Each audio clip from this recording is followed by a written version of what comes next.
I never imagined a season of my life in which I'm not going to be working with a coach. In fact, since 2010, I have not gone, not forget a year, I haven't gone 1 month without actually working with a coach that I pay on a consistent basis. Like I will always invest in coaches and mentorships because again, you are the very best investment you can make. Hey everybody, welcome back to another weekly episode here at the REI Freedom Podcast, where we teach you how to build a life of freedom through real estate investing. Today we have a special guest that I'm really excited to share with you guys today. We haven't done too much in the storage space. Well, we're going to today with one of the guys who not only coaches the storage space, but is crushing it in the storage space. So I know you guys have all wanted to get into self-storage investing, and this is going to be the guy who gets you there. So today our guest is Alex Pardo. Alex, welcome to the show today. Jeremy, thanks for having me on, man. I'm looking forward to our conversation. Pleasure, man. It's a great honor to have you here. I got the privilege to be a guest on your podcast. I'm really excited to share all your knowledge and wisdom with my community. Self-storage is an amazing investment opportunity. It has become very sexy in the last few years, but very few people have been able to really get into it at a high level like you have. Before we deep dive everything you do in self-storage, if you could please just share who you are and your story getting to this point, that'd be greatly appreciated. Yeah, absolutely. So coming out of college, I ended up taking a job with General Electric in their financial management program. And Jeremy quickly realized for me that working for somebody else, I wasn't going to be able to have the kind of impact I wanted on people's lives and create the kind of lifestyle that I wanted to live. So I finished that 2-year program. I ended up backpacking around Europe with a couple of buddies. And so I think we visited 53 cities in like 21, 22 countries in 3.5 months. And I only mention that because I think it's super relevant to my story and how I got started. When I was traveling from city to city on the Eurorail, on the train, that's when I immersed myself into personal development. And for me, I knew I wanted to start a business. I just didn't know what that looked like. And the pain of going back to work for somebody else was greater than the uncertainty that I had around starting a business. I come from a middle-class family, worker mindset. Nobody in my family at that point had been an entrepreneur. And so I started reading the classics, the Think and Grow Rich, the Rich Dad, Poor Dads, all those books. And I remember I was in an internet cafe in Ibiza, and a friend of mine, Ray, sent me an email inviting me to a marketing for deals boot camp by a gentleman named Dave Lindahl, who you probably heard of. Yeah, of course. And he was putting on an event in Atlanta, Georgia. This was October of 2005, and it was $997. And brother, for me, that might as well have been $997,000. I had funded this backpacking trip on a credit card. I was going to be moving back into my parents' house in Miami at 25 years old. So wasn't exactly how I kind of envisioned things working out. So again, I had a lot of motivation and drive to really figure things out. And I ended up going to this boot camp. And 2.5 months later, I closed on my first deal, which was a short sale. And between myself and that buddy who invited me, we ended up splitting a $44,000 deal. And dude, I have been unemployed ever since. Let's go. So we're talking 20 years. Yeah, man. Yeah. Late 2000. So January 2006, I believe, is when we closed that deal. So basically almost 20 years. Yeah. Wow, that's amazing. So self-employed investor for almost 20 years. You haven't really even had a taste of corporate America other than your 2 years as General Electric. That's it. And if it's up to me, I'll never have a taste of corporate America again. But yeah, I'm glad you brought that up because oftentimes I have people, and I've had the benefit of just coaching and working with real estate investors and entrepreneurs going back to 2012. And one of the things I find holds people back, Jeremy, no matter if people are listening to this and they're interested in storage or they're looking to grow their residential business, I think getting clarity about what you want really holds people back. And if you don't know what you want, how are you going to know where you're going? One of the hacks that I have found is if you struggle getting clarity about what you want, ask yourself what you don't want. And then you can reverse engineer your way to figure out what you really do want. I knew for me, I didn't know what business I wanted to start. I just knew I didn't want to work for somebody else. And I certainly didn't want corporate America. So early on in my journey, I just discovered the importance of having clarity and then surrounding yourself with people that have been a little bit further along in the journey than you. Because at the end of the day, as cliche as it sounds, man, like you just don't know what you don't know. And so I've really leaned into the wisdom of counselors, coaches, masterminds, communities, and that's played a big role in my success. people, are always looking for the shortcut to success. And as you know, there is no shortcut to success. And a lot of people are afraid to not only dive into their dreams of real estate investor, but God forbid they have to come up with some cash to invest into some kind of mentorship program to actually show them the steps to success. As you being a coach in the space like I am, we have these conversations all the time. They're like, oh, you're not just going to teach me everything you know for free. Oh man, well, I don't have any money to get into that. But, for us, Yeah. like we invested that cash. And as you mentioned early on, you didn't have that money. And for my journey, the people who know me, I sold my townhouse and took whatever little equity I had and invested into Tom Kroll's Wholesaling Inc. program back in 2016. And I have no regrets, right? And obviously you don't either. And I'm sure since 2005, just like me since 2017, we've continued to invest in all that ongoing coaching and masterminds and things of that nature. You don't get to where we are today without the help of other people. I think it's really important for people listening to know that is a critical part of your success. Longevity and being in the right rooms with the right people who can teach us. I never imagine a season of my life in which I'm not going to be working with a coach. In fact, since 2010, I have not gone, forget a year, I haven't gone 1 month without actually working with a coach that I pay on a consistent basis. Like I will always invest in coaches and mentorships because again, you are the very best investment you can make. There's so much of an uproar right now because of the tariffs and the market taking a dive and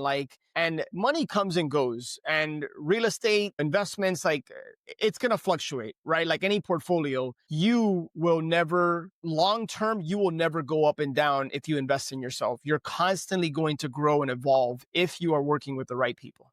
Yeah, I couldn't agree more. And honestly, myself too, I've never been without a coach more than a month.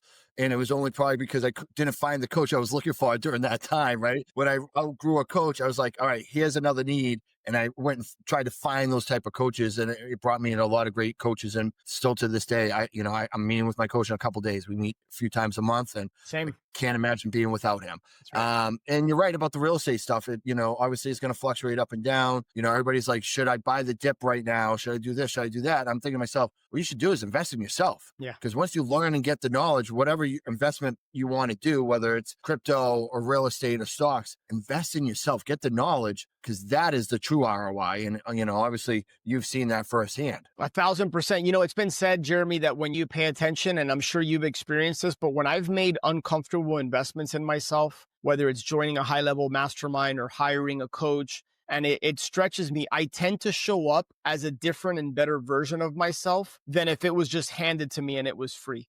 Right. And the other thing I think people don't understand and recognize, especially when it comes to communities, is that you're also making an investment to be in the room with people that have made an equal investment. And it's not so much about the people in the room, but it's about the people that are not in the room. You want to be surrounded by people that are also choosing to invest in themselves. That's how everybody grows together. Perfectly said. Now, so you started your journey 2005, 2006, doing your first deal was a short sale. Now, short sales were very popular right through the recession, which, killed me.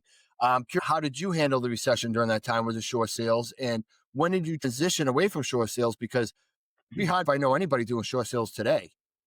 Yeah. And let me tell you, I think they're making a comeback in many ways. I have a few friends that are doing very well with reverse flips and short sales and things of that nature. But to your point, short sales were never like a super big main staple in my strategy early on. My first deal happened to be a short sale, but I want to say my first year in business, 2006, I think I closed 12, 13 wholesale deals. A couple of those were short sales.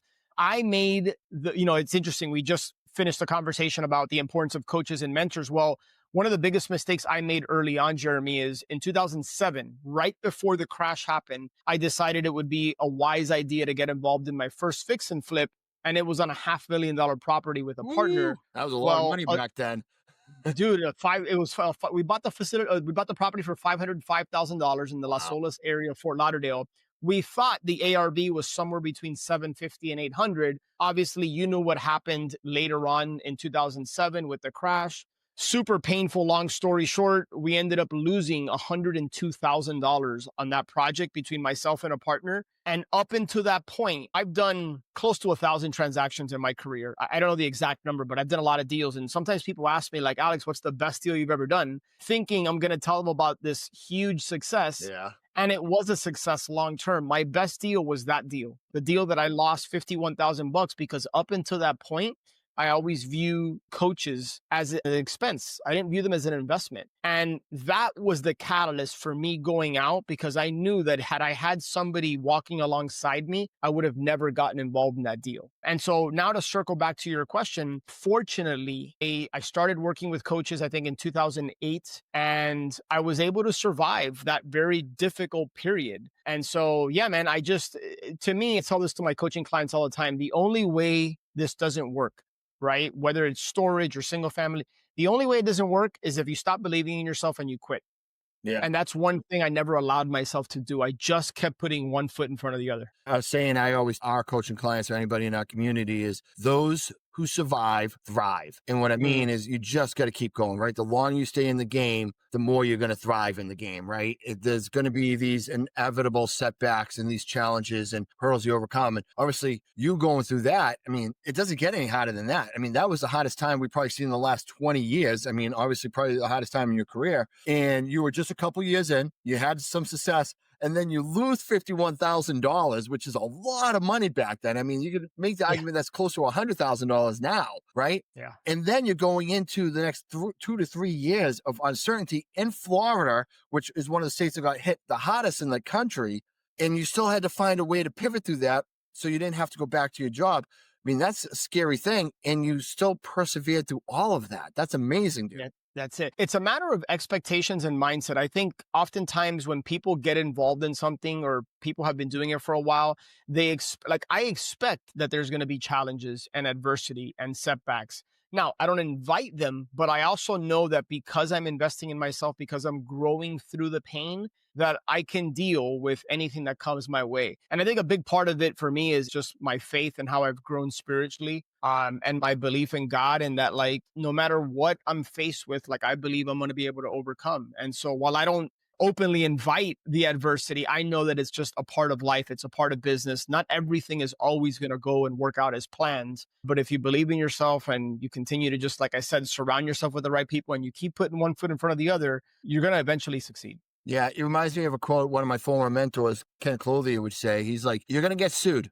And it doesn't matter if it's right or wrong. It's irrelevant. If you're in business long enough, somebody's going to sue you and you're going to have to pay money. And it's just the way it is. And it's just one of those things, like you can do everything right and still be in a situation of some kind of distress in your business or yourself personally, as like losing $50,000 on a deal. I just posted recently over the weekend that, on one of our deals that we did, closed on earlier this year, I took a $32,000 loss on that. And, a lot of people on social media don't share that, right? They share all this success. But the reality is these things happen. But I don't want to share those to discourage people from coming in. I just want them to say, hey, you're going to have some losses along the way. But if you get in the right rooms with people like myself or Alex and really work hard, I mean, they're few and far between. You're going to have way more wins than you have losses, but losses are inevitable for all of us.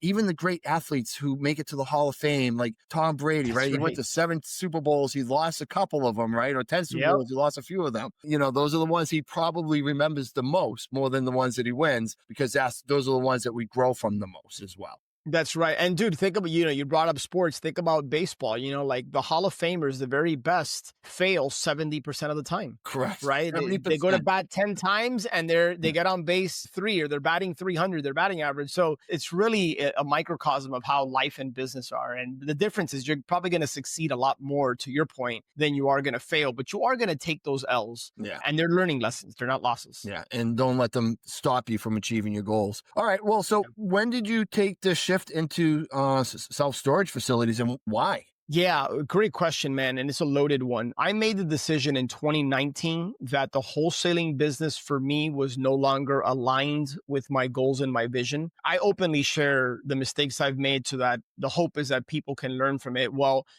I did very, very well in my first 14 years in business. But the challenge is that I was on the hamster wheel, the transactional business. I was constantly wholesaling or fixing and flipping. It wasn't until 2018 that I started to buy and hold and build a rental portfolio. The problem is I realized that there was nothing passable about being a landlord. And I felt like there was a better way. So 2019, I made the decision, hey, I'm going to figure out an exit strategy, a plan for my wholesaling business. COVID came and it was a blessing in disguise, because it gave me a reason to accelerate the process. So I took a team of 9 people over the course of 6 to 9 months, and we ended up really just shutting down the business. And even though it was a profitable business and we were still doing deals on a monthly basis, I asked myself a question, Jeremy. I said, if I'm still running this wholesaling operation a year from now, how would that feel? And dude, it felt like I had created my own prison and I was trapped inside of it. I no longer wanted to be chasing deals and in the transactional business. So I was coaching somebody who owned the storage facility. And ironically, I got into real estate because I wanted cash flow and I wanted ultimately freedom, all the benefits that real estate gives us, appreciation, depreciation. Yeah. And I had all that with storage. So when COVID came, I said, you know what? I'm going to shut this thing down. I took some time off to really reflect and make sure that that's what I wanted to do. And later that year is when I ended up planting my flag on the storage asset class and saying, hey, I'm going to pursue this. Like, this is the mountain I want to now conquer. And then, yeah, since I've done several storage deals, and now I'm fortunate to run a community of people that are actively looking to buy their first storage facility and helping them accomplish that goal. So what I love about real estate investing, and thank you for sharing that story. It's like, I love people coming into the business as wholesaling. I think it's a great entry level into real estate investing, but I'm really strongly opinionated with, I don't think this is the end all be all, right? It's very Right. sexy in the beginning. I love the fact that it really makes you focus on the acquisition side, right? How do you become a professional marketing company? How do you generate these leads and turn these opportunities into deals that actually close, right? That's a skill set that you need to get really good at and practice at and everything else. But it is a transactional business and you're only going to be able to do so much. And scaling isn't always the answer when it comes to wholesaling, right? Um, Not at all. a lot of No, people, no. want to keep up with the Joneses. Very few will scale successfully, while many of us will just spend a lot of time, money, and effort to make as much money or less money in the process. There are other exit strategies that you should start to think of. You mentioned like flipping, and we do wholetailing, and there's novations, and there's obviously buy and hold for your small rental, small multifamilies. But some people want to get into large multifamilies like syndication. Some people want to get into self storage, and I think you should continue to grow and evolve as an investor, because as you find out in time, I think you're a perfect example of this. Sometimes you just realize, all right, I did that, I've done that. It's not what I want anymore. It doesn't align with my personal goals. I want to take this shift. Some people can just come in from zero and start that shift, but a lot of Yeah. us need to find it along the way. I think your journey of transition there is pretty cool to share. So I Yeah. like that a lot. And brother, what I wish I knew when I made the transition is I had built it up in my head like commercial real estate. Like, I see these big storage facilities and I knew I could have success because of my prior success. But I also, in my head, I made it out to be something bigger than it was. What I didn't know then that I know now, that I'm hoping people can really grasp, is that if you're listening and watching this and you're a single family investor, storage is no different when it comes to the marketing and the lead generation. In fact, the very things that I did to do hundreds and hundreds and hundreds of residential deals is the same exact thing I do to find storage deals. So whether that's direct mail or cold calling or relationships with brokers and wholesalers and agents, it all translates over into storage. Now, yes, the way that we evaluate deals, there are some nuances, there's some differences. It's what we call underwriting, because in commercial real estate, the value is dictated by the revenue, the money that asset produces, and what's called the net operating income. Whereas in residential, Jeremy, it's based on comparable sales. Sure. Right. So there are some nuances there, but when it comes to raising capital, when it comes to marketing, when it comes to having conversations and negotiating with people and structuring deals, it's very similar. So the same ways that I structured seller financing and creative deals in residential is the same exact thing I do in storage. It's just a different asset class. It's amazing. Awesome. So, you're pulling lists, I assume, of people that fall into a self-storage is it like an equity list that you pull or something like that? No, man, great question. So one of the challenges with storage, and I think it's more of an opportunity than a challenge, is the data when it comes to storage facilities is very different. It's not like I can just jump on list source and go download an equity list of storage facilities, because of the zoning and the way it's classified from county to county, city to city. It's very different. So there are data providers out there that you can buy a list of storage facilities. The quality of the data can sometimes be debatable. I like to leverage virtual assistants, and we teach a very simple process to go on Google Maps and build organically a list of mom and pop storage owner operators. So it's the simplest thing in the world to do, and we just leverage virtual assistants to do it. That's awesome because years ago you leveraged virtual assistants to do driving for dollars in our communities to do that. So it sounds like you're doing similar, right? So they're going online and they're town after town or city after city looking for storage units and looking at them to see if they fit the criteria, doing a little research on the ownership, right? Is it's a corporately owned thing? Is it a franchise or is it a mom and pop? And why do you target the mom and pops as opposed to the other kind? Yeah, really good question. I'll give you an example. I live in Miami. Miami obviously is a very big city, millions and millions of people. And when it comes to storage, we focus, Jeremy, on what's called secondary or rural markets. So in other words, I'm looking for cities and towns that have a population on average 5 to 10,000 people all the way up to 60, 70,000 people. I'm looking for cities where the population is increasing over time and where the medium household income is at least $50,000 or greater. I'm not spending any time looking for storage in my backyard of Miami or big cities like Dallas, Texas, or Los Angeles, California. I'm looking for the small little cities that you may or may not have heard of. That is where the mom and pop operators are going to be. And conversely, where you're not going to have the big operators like Public Storage, Extra Space, CubeSmart. Generally speaking, I don't tend to want to be in markets where they are because I don't want to compete on price against those guys. Those REITs, what's called REITs, Real Estate Investment Trust. Yeah. They have deep pockets and they play the game of, getting customers in at a very, very low promo rate and then jacking up the price. And so generally speaking, I'm not looking at markets where those big operators are operating in. Yeah, and their returns are different because they're based out of like Wall Street and everything else. So 100%. Yeah. you identify these mom and pops all around these rural areas or secondary markets around the country, and then you're marketing out there. Is it always cold outreach? Are you doing just direct mail, cold calling, SMS? Do you do any like pay per click or PPL or anything like that? How does that work? Yeah, no, it's pretty much like every single deal I have done has come from direct mail, cold calling, or some type of relationship slash referral, whether it's a relationship with a wholesaler, a broker, a referral. I have a coaching client who just closed his second storage deal after 9 months of joining our community, and both deals driving for dollars. Wow, Right? amazing. In Oregon, where he lives in Roseburg, Oregon, and he likes to go hunting. And so he takes these like road trips in Oregon. And one of the things I taught him, every time you see a storage facility, snap a picture, call the phone number on the sign, or stop in. Well, dude, he has bought 2 facilities driving for dollars. I have another coaching client that loves SMS. He uses a platform called Launch Control. Yep. And so he leverages, and that's his main thing. So like I said, most marketing works. The question is, are you going to work it consistently? But whatever you're doing for residential can be applied towards storage. Now, what makes a mom and pop storage owner want to sell their property, especially maybe at a discount? Great question. Most of the time, it's retirement. Most of the time, this part is unlike residential. You know how in residential, people are either selling because there's financial distress, there's physical distress with the property, or it's circumstantial. When it comes to storage, in my experience, most of the time it's circumstantial. Okay. Most of the time they're older. I would say the majority of mom and pop storage owners that we communicate with on a daily, weekly basis, 60, 65 years of age and north. They've owned and operated the facility for a number of years and they're getting ready to retire or slow down, right? Now, that's not to say that sometimes it might not be financially driven. I would just say the majority of the time it's based on them wanting to retire or slow down.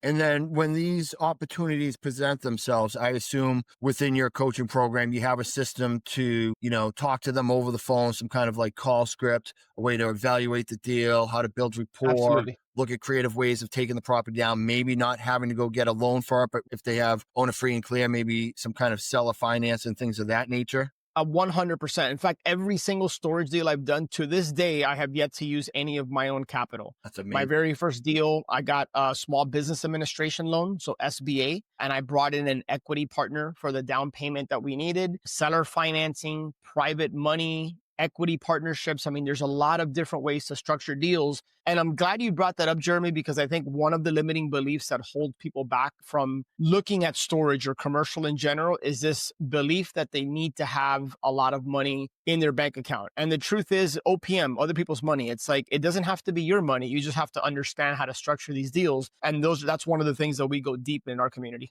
Yeah. And I think that's really important for people to understand. So being able to find the self-storage is simple, may not be easy, but it's simple. And I'm sure negotiating some kind of terms to take it down with other people's money is simple, but not easy. But again, as you mentioned early on, you don't know what you don't know. So somebody with your experience can help you navigate any specific opportunity with multiple options and maybe find the right option, the best option for you specifically and the seller. Whereas if you don't know what you don't know, you may squander a lot of these opportunities and waste a lot Oh, of marketing dollars in the process. absolutely. And that's the irony of kind of circling back to our conversation earlier on in this show, Jeremy. It's sometimes people, I heard you say, like when you talk to people and they say, oh, I don't have the money to invest in that. It's like, well, what is that costing you? Like not investing in a coach or a community and not getting the knowledge and experience that you need. What does that cost you? I find that that's the question that people need to ask that they don't. And oftentimes it's just a knowledge gap. For some people, it's fear and mindset. For others, it's just a knowledge gap. And to your point, people squander away opportunities when they just don't know that that's still a deal. It's just you're approaching it wrong. But if you look at it from this lens or you structure it this way, then it opens up a whole new possibility for you. I love it. I love it. My wife, Shelly, she's been wanting to get into self-storage for a long time now. And, I'm Oh, still, brother, let's do it. I'm trying to stay focused in my lane right now, but, I know who I'm calling when that time comes. And, it's I really love it. I exciting. love it. And, I know you mentioned it, like owning rental properties is definitely not passive, right? Even if you sub out the property management to somebody else, you're still involved. Now with self-storage, I mean, the wear and tear in these facilities is nothing compared to like a residential living, right? No, man. Yeah, you're spot on. Dude, like I've done my fair share of fix and flips and I've turned over units to make rent ready. Like I've done all that. I'm not a very good fix and flipper slash rehabber. Not to mention, I don't like it. I'm not a handyman. If you ask my wife, she would say he's definitely not a You and me handyman. both, brother. Dude, when it comes to storage, man, no toilets, right? I mean, it's just think about it. We're talking about three walls and a metal garage door. Yeah. I mean, it's just space that we rent. And so, no, that's not to say that we don't have what's called CapEx, capital expenditures. But generally speaking, man, it's pretty simple stuff. We're talking about doors, springs, hasps, sometimes roofs, right? But outside of that, it's not super in depth and complicated. And I like the simplicity of it. And look, I will never say that something is truly passive unless you're just like a limited partner or you're like putting money into the stock market and not doing anything. Okay, that can be passive. But storage as a business, right? And storage, like, don't get it twisted. It is a business with the benefits of real estate. It can be very semi-passive. Sure. A lot of the time and energy is spent finding the opportunities. But once you have a facility, you stabilize it, meaning you have high occupancy, it can be very hands off. Now, you still have to manage the manager. You still have to keep an eye on the numbers like anything else. But dude, up until 6 months ago, I owned, I think it was 838 units Wow. across 104,000 net rentable square feet. I sold 80,000 square feet of storage in a particular market I had, but I only mentioned that for context. I might have spent an hour and a half to 2 hours a week on that portfolio. Wow. So is it truly passive where it's like you go to Tahiti for a year and come back? No, but it's very semi-passive. Yeah. Well, you can also just call and text while you're in Tahiti and, with the team to make sure it's You all could, you good. certainly could. Awesome. Well, Yeah. listen, that's a lot of great information, Alex, and I really appreciate you being on the show today. As we wrap this up, like these people listening, if they don't want to join your coaching program, they need to think long and hard why they don't want to, because it sounds like a great opportunity. Can you share a little bit more about your coaching program, please? Yeah, absolutely. I mean, look, it is all designed around helping people that have the right mindset and are willing to follow our process buy their first storage facility within 6 to 12 months. Like that is how we define success. Wow. So if anybody's interested in learning more about that, storagewins.com/apply, storagewins.com/apply.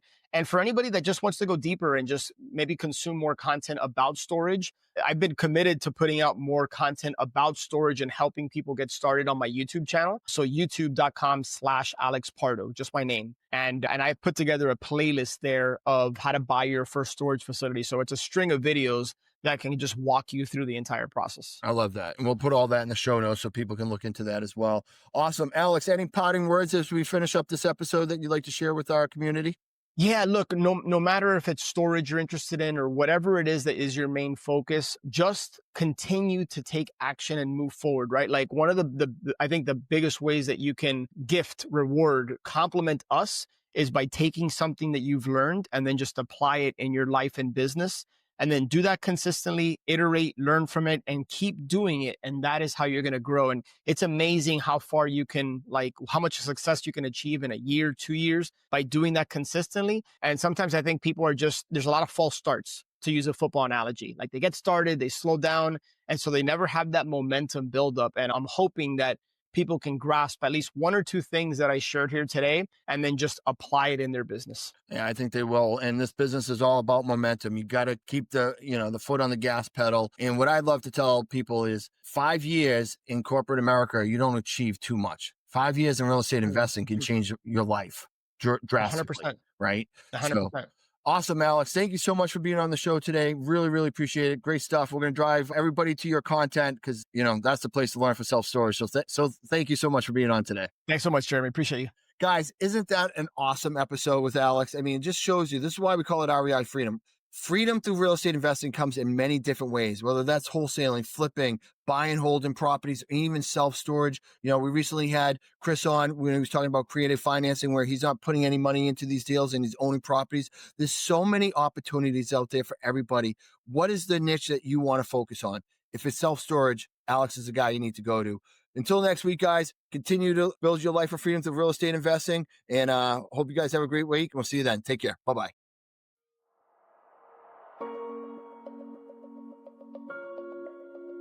Join us on our journey to achieve ultimate freedom through real estate investing. We understand that the road to success isn't easy, but together we can overcome any challenge.